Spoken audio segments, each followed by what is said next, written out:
Good morning, everybody. We're going to get started in 1 minute. Really appreciate all of you joining me live today on how to go from better to best.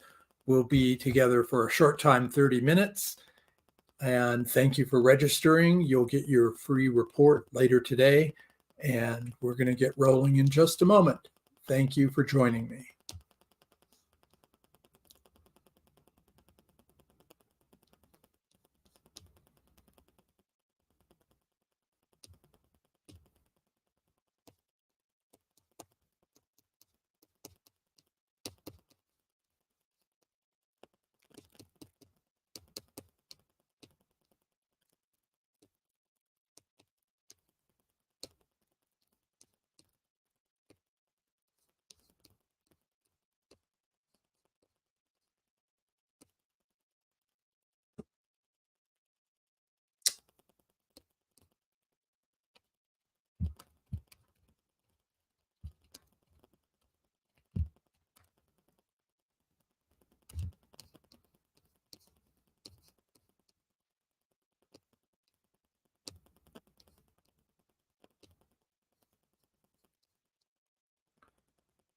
So here we are live. Good morning, everybody. Thank you for joining me. I'm Dr. Brian, and I've been doing leadership training, coaching, consulting since the mid 90s. So I started off with national seminars and Skill Path, doing leadership seminars, how to build an effective team, how to communicate, how to resolve conflict. And my background is PhD in clinical psychology, and recently got certified in positive intelligence, which is literally how to go from better to best. So that's just a little bit about me. And again, I want to thank you for joining me for this brief time period on Saturday. I know everybody is busy, so let's just get right into it. So, what has been going on in the news lately? Not a surprise. It's still, if it leads, it bleeds. So there's negative this and there's negative that, and there's layoffs at companies. And yet, how do you tune into the positive, which is the economy is still growing? January had an outstanding jobs report, lots of companies hiring, lots of businesses growing. So, my question is, how are you doing as a leader? Basic challenges, as we talked about last week from the recent Gallup survey, is how do you lead the 21st century workforce?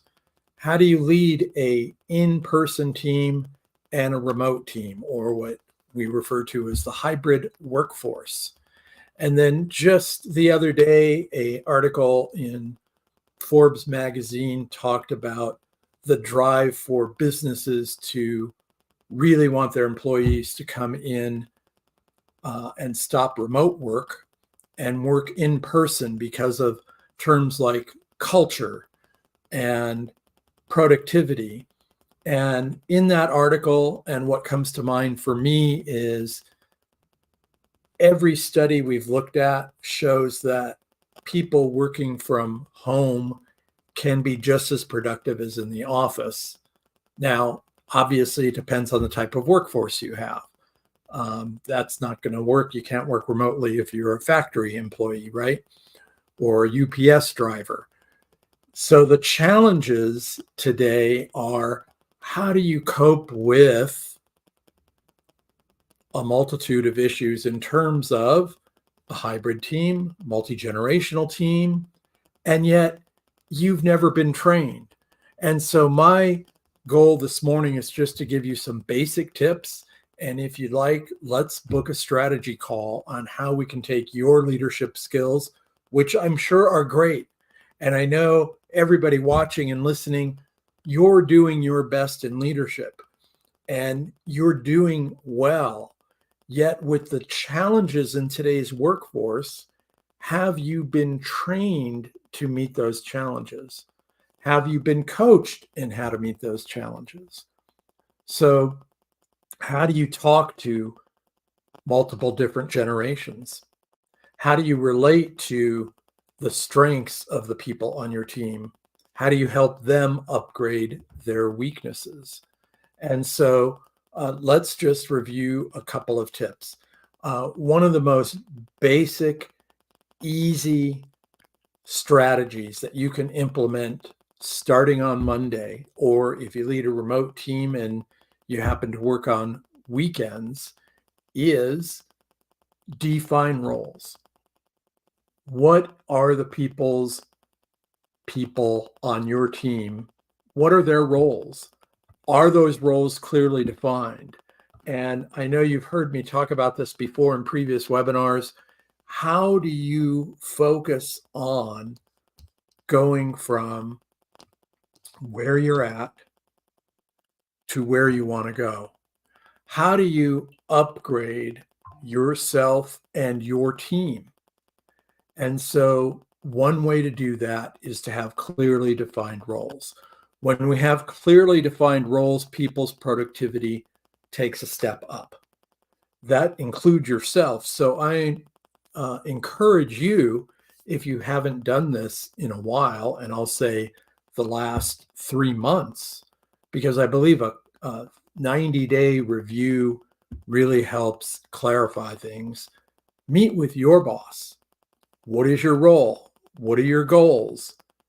What do you want to learn? What are your boss's expectations? When we have a clearly defined role and clearly defined expectations, you can perform better. You can go from where you're at and take a step up. And what happens is when you have clarity, that's when you can tap into your strengths. It's very difficult to go to the workplace.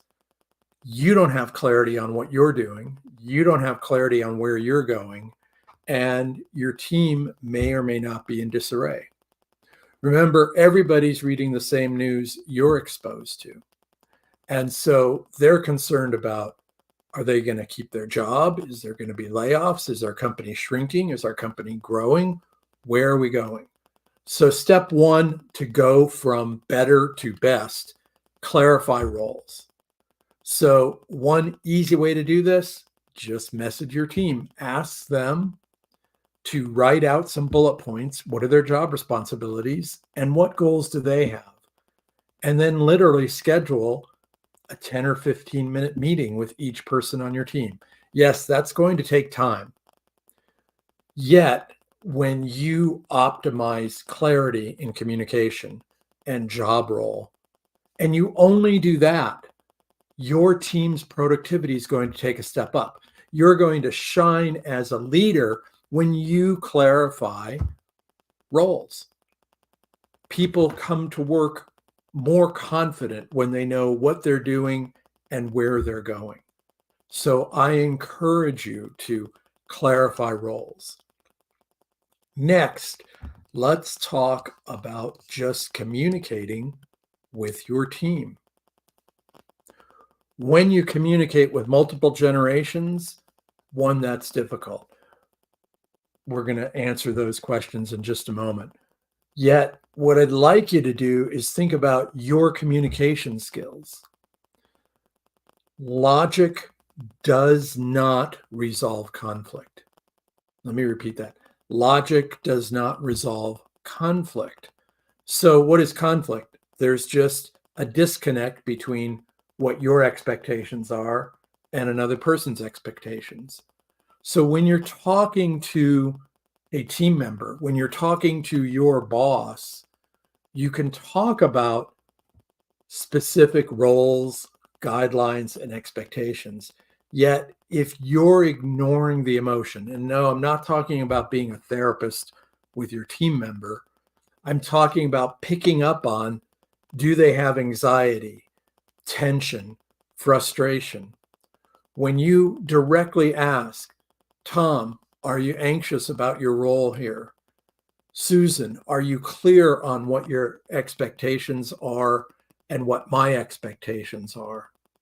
Do you have any anxiety or tension around your role? You relieve tension. You open up the conversation and you will find out immediately, why isn't a team member performing well? One of the things I've found out over the years is when we don't address a person's or employee's emotional issue and talk about that and find ways to ease their tension and anxiety and lack of confidence, then we do not allow them to grow. And what happens is that uneasiness grows and negativity continues to spike and flourish. When people are not secure in their position, when they're not clear on their role, they become negative, and negativity spreads just like a flu virus. So when you're talking to an employee, if you pick up on any kind of simple anxiety or tension, ask a question. Again, clarity and communication, clarity and role. Just do these two steps and you will get your team to go from better to best. Each person. Next, how do we resolve conflict? So there's actually 5 ways to resolve conflict on a team or conflict between team members. So dominate, placate, compromise, collaborate. And then the 5th way, withdraw. So you see on the slide, dominate, plus minus. I win, you lose. The domination style of leadership was really the common style of leadership, probably from the 1930s all the way up to the early 70s. And then when Gen X hit the workplace in the 80s, dominate as a day-to-day style of leadership is out the door. Dominate, I win, you lose, is a great style of conflict resolution when, you can put your comments in, when there's a crisis or emergency. In crisis or emergency, we're not looking to get input. We're looking to solve the problem and move on quickly, fast, with agility. Get going. My way, we'll talk about your way later. Next, I give in to let you win. Placate. Why would you want to placate in leadership? Well, if you've just inherited a new team or your team is struggling, have a group meeting. Have a group meeting and talk about one particular issue that you want resolved. Ask the team for their input. Let's say the team universally comes up with an idea. You, as a leader, may not be thrilled with it. Give in to let them win, because if their solution works, they build trust in you. You let them, as a team, pick a solution and move forward. Now, again, if it's not crisis or emergency, it's not going to cost a lot of money and time to have them do the project their way. Offer them your solution, but go with theirs. And then, if you would like, redo your solution. Redo your solution later on. They'll see that your way may work better. Again, you gain in credibility and trust. So placate works as a solution to conflict on a team. Again, not a day-to-day style, short term. Next, compromise. We both don't get what we want. We both don't get what we want. Compromise, by far, the single best short-term solution to a conflict. Compromise is the single best short-term conflict resolution strategy. Yet it only works short-term. Both sides, or your team and yourself, do not get the solution you really want, yet we have enough clarity and process to move forward. So after the event, we want to meet again to get to the next style of conflict resolution. But compromise can work short term. You absolutely, positively need to chart the progress, re-engage later on how we're going to get to the next step of conflict resolution. So you can see on the slide, collaborate, win-win. Collaborate is the single best conflict resolution strategy. Collaboration is the single best conflict resolution strategy. And so what happens with collaboration? We both get what we want. It requires two key processes from you and the team. Can anybody guess what that is? Time and patience. You need to get input from you and the team and pick a solution that you know will resolve the issue. Now, what we're talking about with collaboration is the particular conflict will not keep reoccurring. This can be a process that you plug in on how to move forward on different projects, moving forward on a continuous basis. You have a strategy that works almost every time. This can be to resolve interpersonal conflicts among team members. This really works if you're having a disconnect between your hybrid team and your in-person team. You get to collaboration so that you solve, how is the hybrid team going to stay connected with our in-person team? How are we going to move forward leading both of those? How are we going to talk to the different generations and relate to them, collaborate with them, reach them on their level? So powerful way. Now, the last way to resolve conflict is the one you can only use once in a while. Only use once in a while. Withdraw.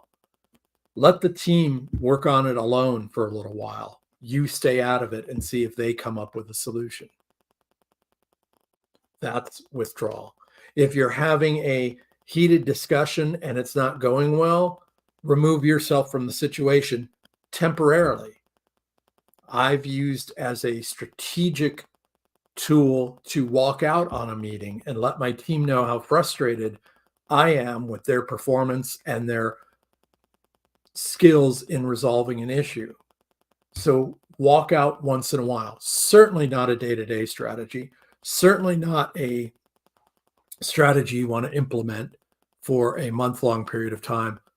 Once in a while. It sends a powerful, powerful message. Now, you can withdraw if conflict is getting high and we need to take a quick break. We need to diffuse. We need to lower the temperature. So withdrawal also works in that regard. Next, leading a hybrid team. Obviously, a lot going on with pressures on employees wanting to work remotely and wanting businesses wanting people back in the office. So have you been trained in how to lead a remote team? One of the ways to drive people away from your business and resist your leadership is to micromanage. Why not communicate a set of daily, weekly, monthly, and quarterly goals? Why not have a group meeting with your hybrid team and your in-person team together on Zoom or whatever platform you want to use? Why not engage with your remote team at set periodic times? Invite your remote teams to come to the office. It could be one day a week, could be 2 days a month, so that we have an in-person connection.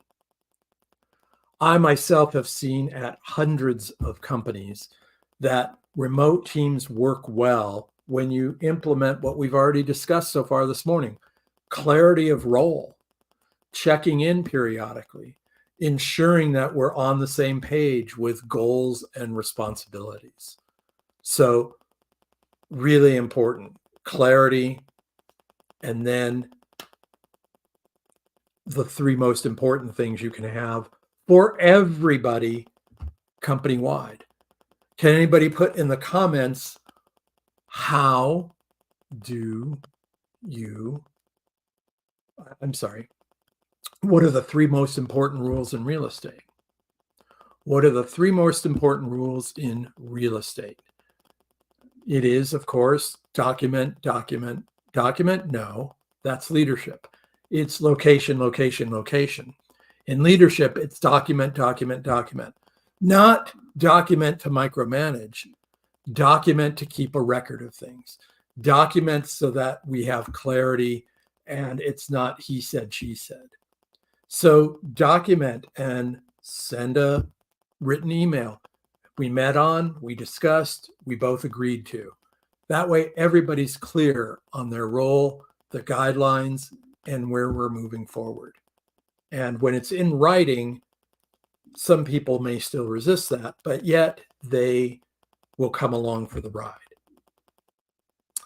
Lastly, I just want to focus on one more tool in leadership. So, of course, coming from a PhD psychology background, I'm a huge fan of behavioral style assessments or personality assessments. I have a couple that I use with businesses all the time. Could be Myers-Briggs, could be Bank, could be the Platinum Rule. So lots of ways to adopt a way, not again to do therapy, but I will tell you, every place I've consulted with, every business I've done training at, every leader I've worked with learns to embrace a specific behavioral style role. Because if you know how to, one, read a person's style, and then you match your communication to that style, it becomes easier to communicate. If you're coming from a logical, strategic thinker style, and the person you're talking to is more of a relator, by the way, relators from the Platinum Rule, glue of the team, they follow through with everything you do, they follow through with everything you give them, they just resist conflict, and they like to talk and catch up and foster a familial style of, one, communication, and two, atmosphere. It's not going to go well if you're, how are you doing? Fine, let's move on. Relators don't like that style. If you're logical and talking to a feeling style, that may not really go well. So yes, there's ways to coach and teach you how to communicate to another person's style with whatever behavioral system you'd like to use, or after a strategic call with me, I can help you implement one. So let's just review before we end. If you clarify roles, define expectations, resolve conflict, communicate to the style and behavior of the person you're talking to, you will optimize their skill sets on your team. But better yet, you go from where you're at, which is probably great right now, to best. This is how you go from better to best. When you can get to peak performance consistently, then leadership becomes easier. It becomes fun to come to the workplace. It becomes enjoyable to do your job. I know as a leader, many of you embrace the challenges of conflict. Many of you embrace the challenges of the strategic business decisions you have to manage. It just becomes easier when you optimize your own skill sets and then you optimize your teams. So please book a call with me or email me, brian@drbrianspeaks.com. Let's book a strategy call. Where are your leadership skills right now? How are you assessing them? And can I help you go from where you're at right now and get to best? Maybe I'm the best fit for you. Maybe I'm not, but let's have that conversation. So thank you for joining me today. Let me see if there's any questions or comments.